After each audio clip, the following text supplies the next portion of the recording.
કે ચારેય ભાઈઓના લગ્ન થઈ જાય એટલે ચારેય પત્નીઓને સાથે બેસાડવી, મા બાપને સાથે બેસાડવા અને ચારેય ભાઈઓ સાથે બેસી અને પોતાની પત્નીઓને એક વાત ચોક્કસપણે કહી દેવી કે તમારે આ ઘરમાં જેમ રહેવું હોય તેમ રહેજો.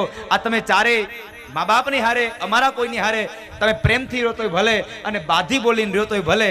અમે ચારેય ભાઈઓ ભેગા હતા અને વર્તમાનમાં ભેગા છીએ અને ભવિષ્યમાં ભેગા રહેવાના. અમે ચારેય ક્યારેય નોખા નથી થવાના. તમારા ઘરમાં પત્ની ક્યારેય તમને નોખા થવાની વાત કરે ને તો હું મારું ભાગવત છોડી દઉં સાહેબ. તમે મક્કમ બની જાઓ, તમે તટસ્થ બની જાઓ. પણ તમારો જ દોષ હોય છે. પત્ની 2 રૂમમાં આવી અને 2 વાતો કાનમાં નાખે એટલે બીજા દિવસે સવારે ભાઈની સાથે અબોલા થઈ ગયા હોય.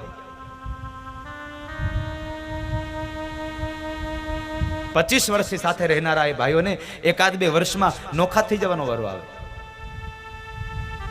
આ રામકથાનો મુખ્ય હેતુ છે સાહેબ 2 દિલને, 2 હૃદયને, 2 માનસને જોડવાની કથા છે.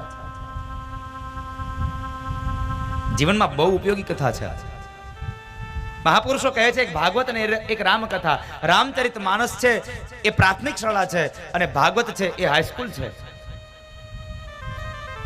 રામચરિત માનસ તમને જીવતા શીખડાવે છે અને ભાગવત તમને મરતા શીખડાવે છે.